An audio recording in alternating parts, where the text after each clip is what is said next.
Welcome back. आप देख रहे हैं वन अपना फाइनेंस मिनिस्टर और इस शो के ज़रिए हमारी कोशिश ये होती है कि निवेश के हर पहलू में आपके फ़ायदे की बात को निकाला जाए ढूंढ कर। और आज हम बात करने वाले हैं रियल एस्टेट सेक्टर की।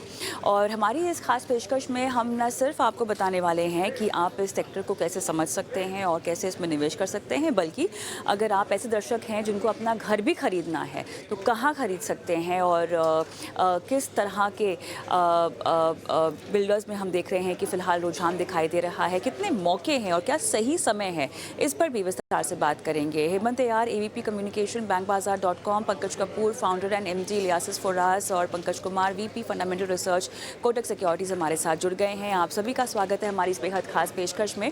तो पहले दर्शकों को हम घर दिलवाते हैं, पंकज कपूर जी।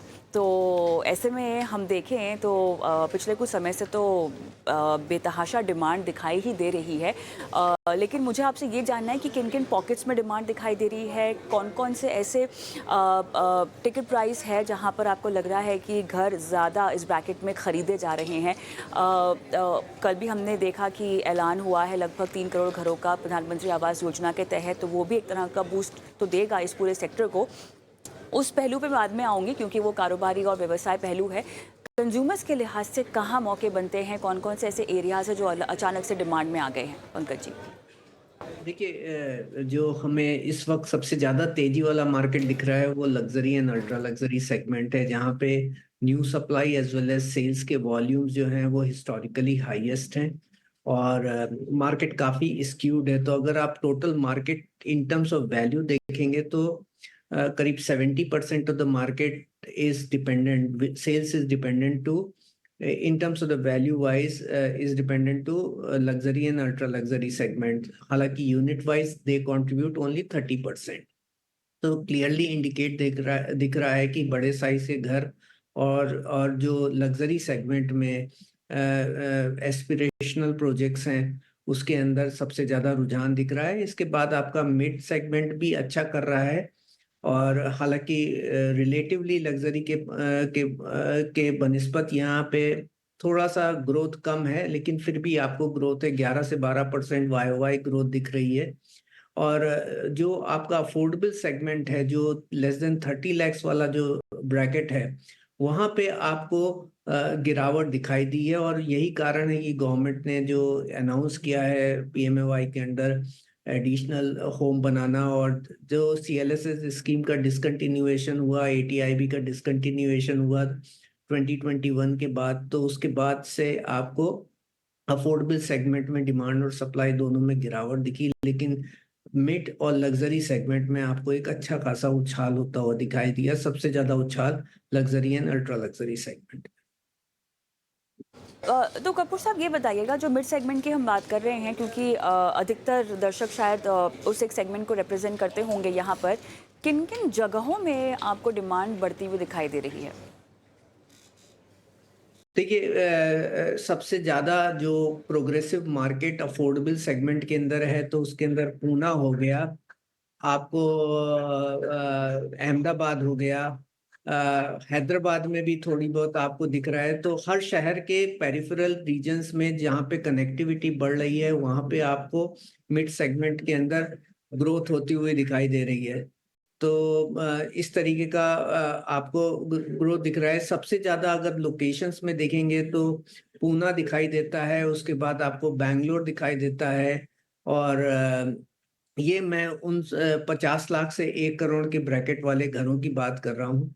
तो इन दो दो शहरों में अहमदाबाद जैसे शहर है, चेन्नई है, तो अगर टॉप सिटीज के हिसाब से देखेंगे तो ये सारी सिटीज में दिख रहे हैं। दिल्ली एनसीआर में आपको लग्जरी मार्केट में ज्यादा रुझान होती हुई दिखाई दे रही है। टायर 2 सिटीज में भी थोड़ी थोड़ी रिकवरी होनी चालू हो गई है पिछले 3 या 4 क्वार्टर से, हालांकि अभी भी वो प्री कोविड लेवल के वॉल्यूम के ऊपर नहीं पहुंचे। चलिए, कुछ ऑफबीट जगहों की भी मैं बात करूंगी जो शायद हमने पैंडेमिक के बाद डिमांड में आते हुए देखे थे, और अभी फ़िलहाल उनकी स्थिति क्या है वो जानने की कोशिश करेंगे आपसे बाद में। लेकिन हेमंत, अगर पहला घर कोई खरीद रहा है तो उसके लिए तो कोई सही या गलत समय हो नहीं सकता। अगर आपको लगता है कि आपको घर खरीद लेना चाहिए तो आप ब्याज दरें छोड़िए, अपने खर्चे का पहले ख्याल रखिए। अगर उसका बंदोबस्त हो गया तो आपको घर खरीद लेना चाहिए। लेकिन फिर भी क्योंकि आप एक्सपर्ट के तौर पर बैठे हैं, तो ब्याज दरों के लिहाज से थोड़ा-सा क्या रुक जाना चाहिए इस साल के अंत तक, अगर किसी ने घर खरीदने का मन बना रखा है तो? आपने सही कहा।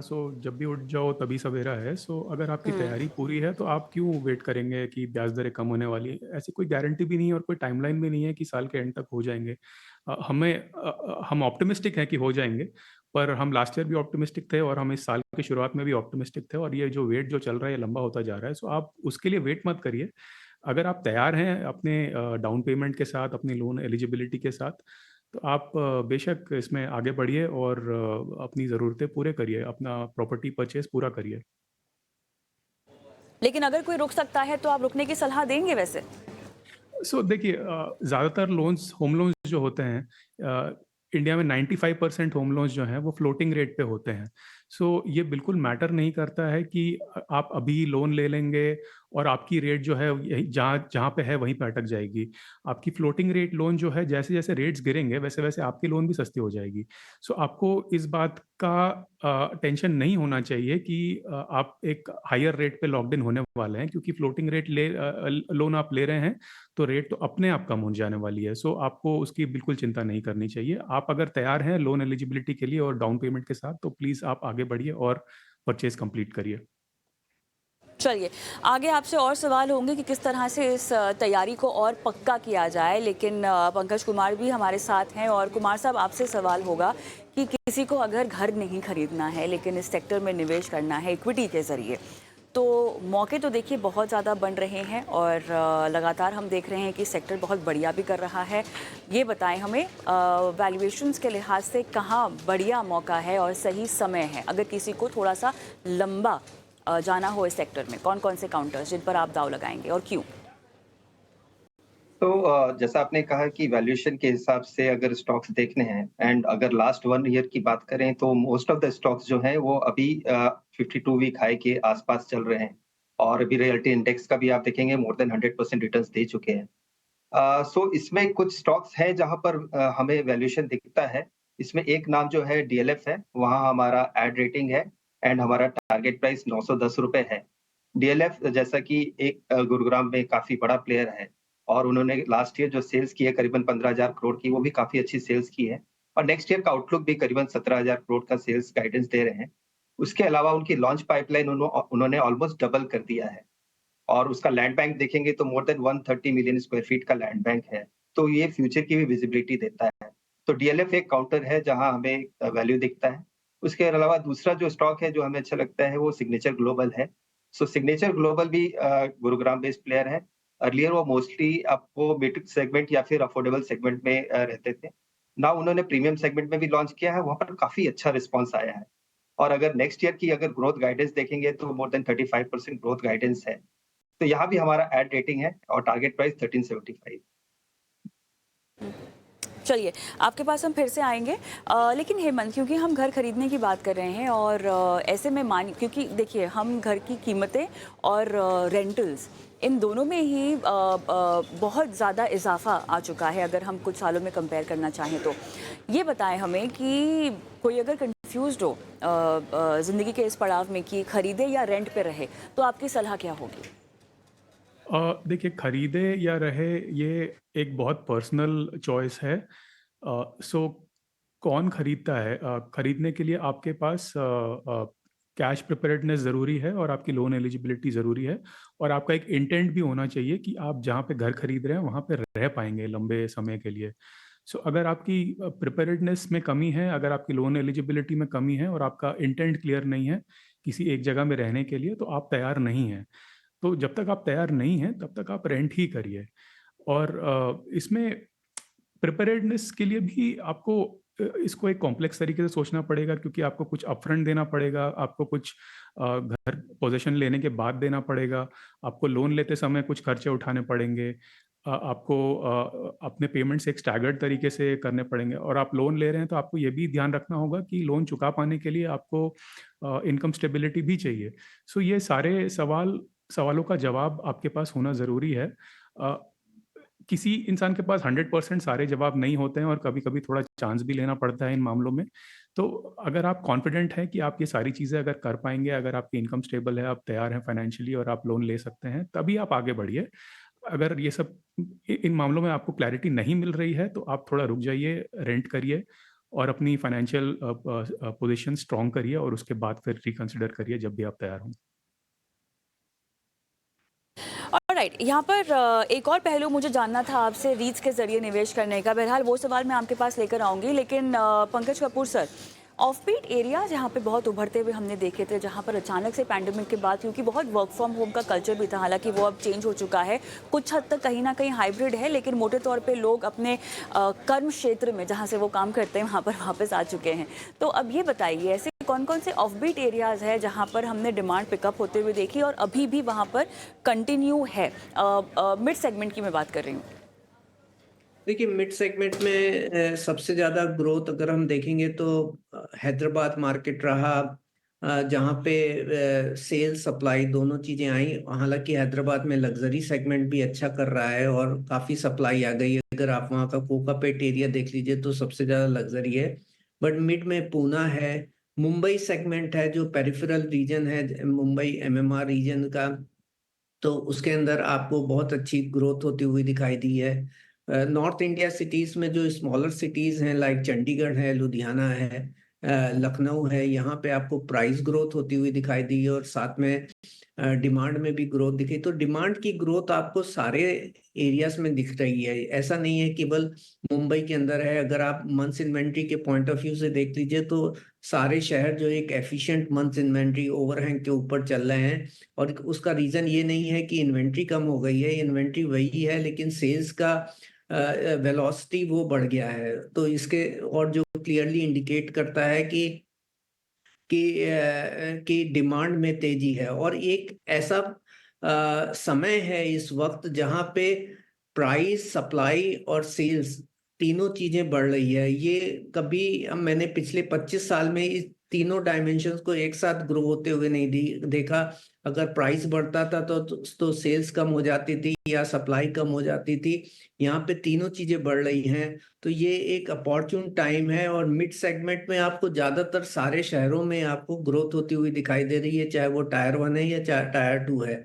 पेरिफेरल मार्केट्स भी कनेक्टिविटी के हिसाब से जुड़ रहे हैं और उसके कारण भी आपको जो है वो ग्रोथ होती हुई उन सारे शहरों में दिखाई दे रही है। बैंगलोर में अच्छी ग्रोथ है, अहमदाबाद में अच्छी ग्रोथ है। अहमदाबाद अफोर्डेबल और मिड सेगमेंट का सबसे बड़ा मार्केट कहलाता है, उस हिसाब से वहाँ पे सबसे ज़्यादा ग्रोथ है। दिल्ली एनसीआर एक ऐसा मार्केट है जहाँ पे सप्लाई का ग्रोथ होना बाकी है। आज उसकी सप्लाई उसके पीक टाइम से करीब 1/4 लेवल पे हो गई है, तो उसमें थोड़ा मार्केट में कॉन्ट्रैक्शन है, जो वहाँ पे पिछले बार जो डिफॉल्ट हुए थे उसको रहते हुए थोड़ा बहुत स्लो डाउन है सप्लाई में। बट मुझे लगता है आगे आने वाले समय में नेक्स्ट 2 साल के अंदर वहां पे भी सप्लाई ग्रोथ होगी, तो आपको मिड और अफोर्डेबल सेगमेंट के अंदर भी आपको अच्छी खासी सप्लाई होती हुई दिखाई देगी। बिल्कुल।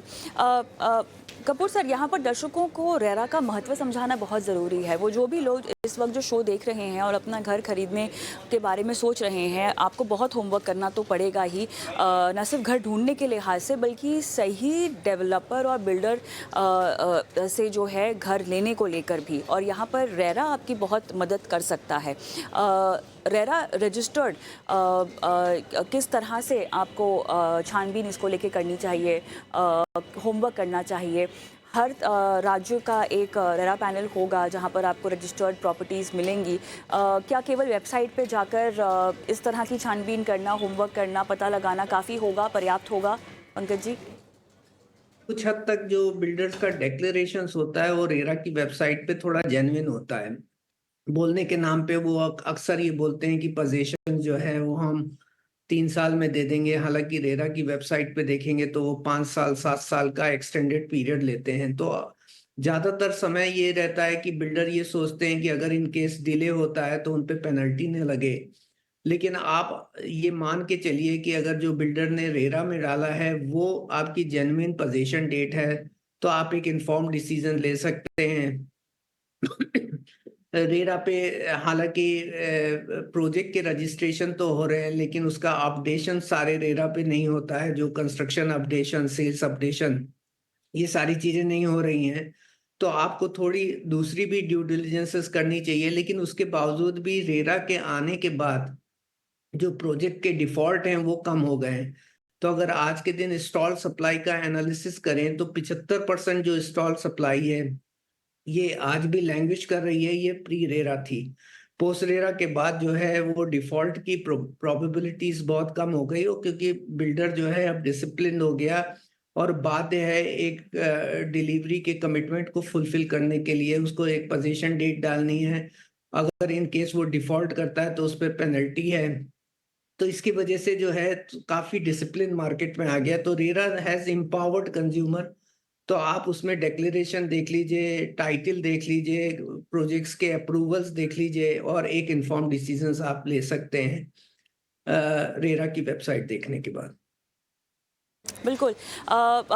पंकज कपूर साहब, आपसे जब बात हो रही थी पिछली बार तो आपने बताया था आपका भी तरफ से एक प्लेटफॉर्म आने वाला है जहां पर तमाम जानकारियां प्रॉपर्टीज़ को लेकर मुहैया की जाएंगी और काफ़ी इन्फॉर्म डिसीजंस लेने में ये भी काफ़ी कारगर साबित होगा।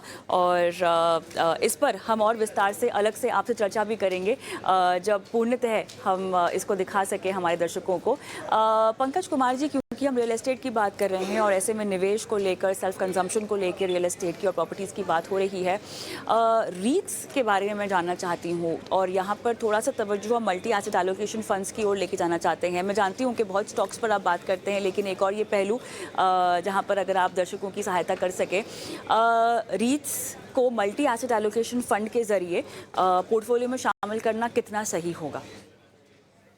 रीट्स की जहाँ तक बात करेंगे तो रीट्स एक ऐसा इन्वेस्टमेंट है जहाँ पर आपको एक फिक्स काइंड ऑफ रिटर्न्स मिलते हैं in the form of distribution.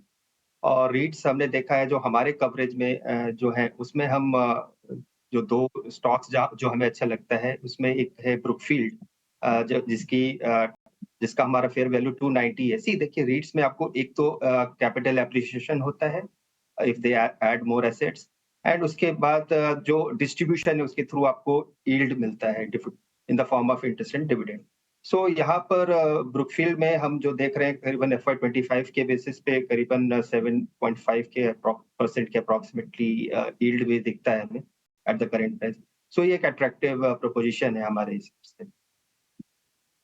Right. Hemant, देखिए रीट्स का कॉन्सेप्ट बहुत अट्रैक्टिव है इन्वेस्टर्स के लिए, लेकिन उसको लेकर जागरूकता बहुत ज़्यादा कम है और उतने मात्रा में हमारे पास रीट्स देश में आए भी नहीं हैं। फ़िलहाल मौजूदा समय में जो हमारे पास विकल्प है, भारतीय रीट्स की अगर मैं बात करूं तो उसमें निवेश करना सही होगा, या अगर आप रियल एस्टेट में एक्सपोजर चाहते हैं और उसमें थोड़ा सा इंटरनेशनली आप निवेश करने का मन बना रहे हैं तो आप विदेशी बाजार की ओर भी रुख कर सकते हैं जहां तक रियल एस्टेट की बात है? हेमंत। देखिए, मैं एज अ कंज्यूमर इस टॉपिक पे बात करूंगा। डाइवर्सिफिकेशन हमेशा एक अच्छी चीज़ है। और अभी फ़िलहाल जो हमारे पास 3 या 4 रीट्स हैं वो ठीक-ठाक रिटर्न्स दे रहे हैं। आपकी जो रेंटल यील्ड्स है they are comparable to an FD. आपको 6 से 7% हर साल यहाँ मिल रहा है और कैपिटल अप्रिसिएशन भी हो रहा है। ये एक अगर आप जनरली अगर आप रिटर्न्स देखें रियल एस्टेट से, स्पेशली फिजिकल रियल एस्टेट में जहाँ पे बाइन्स जो होते हैं बहुत ज़्यादा होते हैं, एक आम आदमी के लिए पॉसिबल नहीं है कि प्रीमियम कमर्शियल रियल एस्टेट में इन्वेस्ट कर पाए, और इवन रेजिडेंशियल रियल एस्टेट में भी इन्वेस्ट करने के लिए बहुत ज़्यादा आपको कैपिटल अपफ्रंट रखना पड़ता है। उन दिक्कतों से बचने के लिए उस पॉइंट ऑफ व्यू से रीट्स बहुत बढ़िया है, क्योंकि आपको कैपिटल अप्रिसिएशन में मिल रहा है। आपका बाई इन जो है वो बहुत छोटा सा है, आप कुछ हज़ार रुपयों में ये रीट्स खरीद सकते हैं और आपको एनुअली आपको रेंटल इनकम का शेयर भी मिल रहा है, प्रोपोर्शनेट शेयर। ओवरऑल ये एक बहुत अच्छा अपॉर्चुनिटी है डाइवर्सिफिकेशन का, और डाइवर्सिफिकेशन बहुत ही बढ़िया चीज़ होती है। हर पोर्टफोलियो में कुछ ना कुछ इस तरह का डाइवर्सिफिकेशन होना चाहिए। प्रॉब्लम सिर्फ यही है कि ये एक इमर्जिंग फील्ड है, आपके पास निवेश के विकल्प रीट्स में बहुत कम है। और क्योंकि हम निवेश की बात कर रहे हैं, रीट्स में इन्वेस्ट करने के पहले आपको ये भी सोचना चाहिए कि ये दूसरे ऑप्शंस के साथ किस तरह से कंपेयर करता है। सो अगर आपकी ज़रूरत है कैपिटल अप्रिसिएशन, बहुत जल्दी-जल्दी आपका पैसा ग्रो करे, तो मे बी शायद ये आपके लिए बेस्ट ऑप्शन ना हो। मे बी आप डायरेक्ट इक्विटी कर सकते हैं, मे बी आप म्यूचुअल फंड कर सकते हैं। पर अगर आप ऐसे स्टेज पे हैं, लाइफ स्टेज पे हैं, जहाँ पे आपको लिक्विडिटी चाहिए, आपको इमीडिएट हर साल रिटर्न्स चाहिए, जो यहाँ रीट्स के थ्रू रेंटल इनकम में मिल रहा है, तो मे बी आपके लिए उस पॉइंट ऑफ व्यू से ये बेहतर ऑप्शन है, कविता। ऑलराइट, चलिए इन अ नटशेल हमने काफ़ी विस्तार से चर्चा कर ली है, भले ही वो प्रॉपर्टी खरीदने की बात हो या रियल एस्टेट में स्टॉक स्पेसिफिक या किसी भी फंड के ज़रिए निवेश करने की बात हो। बहुत बहुत धन्यवाद आप तीनों का समय निकाला और इतने विस्तार से इस पूरे सेक्टर में निवेश को लेकर दर्शकों को जानकारी दी। धन्यवाद। हम भी एक ब्रेक लेते हैं और इंश्योरेंस की बात होगी। आज रियल एस्टेट पर भी हमने बात कर ली शो पर, लेकिन आपके सवालों के जवाब देना अभी भी बाकी है। तो हमारे साथ ब्रेक के बाद पंकज मटपाल जी जुड़ेंगे जो आपकी लाइफ फाइनेंशियल प्लानिंग करेंगे। और इस बीच अगर आप भी हमसे कोई सवाल पूछना चाहते हैं जो कि रियल एस्टेट से जुड़ा हो, इंश्योरेंस जुड़ा हुआ हो, म्यूचुअल फंड्स, टैक्स को लेकर अगर कोई पेंच हो जो आपका फंस रहा हो, हमारे एक्सपर्ट से अगर आप सहायता चाहते हैं तो कुछ नहीं करना है, बस अपना सवाल हमें भेज देना है। कहाँ भेजेंगे? व्हाट्सएप नंबर है जो आपके स्क्रीन पे फ्लैश हो रहा है, उस नंबर पर अपने सवाल डाल दीजिए। और अगर सवाल वहाँ पर नहीं डालना चाहते तो यूट्यूब पर भी हम लाइव होते हैं, तो अपने सवाल आप हमें कमेंट बॉक्स में भी डाल सकते हैं। आपके सवालों को हम शो में शामिल करेंगे। फिलहाल एक ब्रेक के लिए रुकते हैं।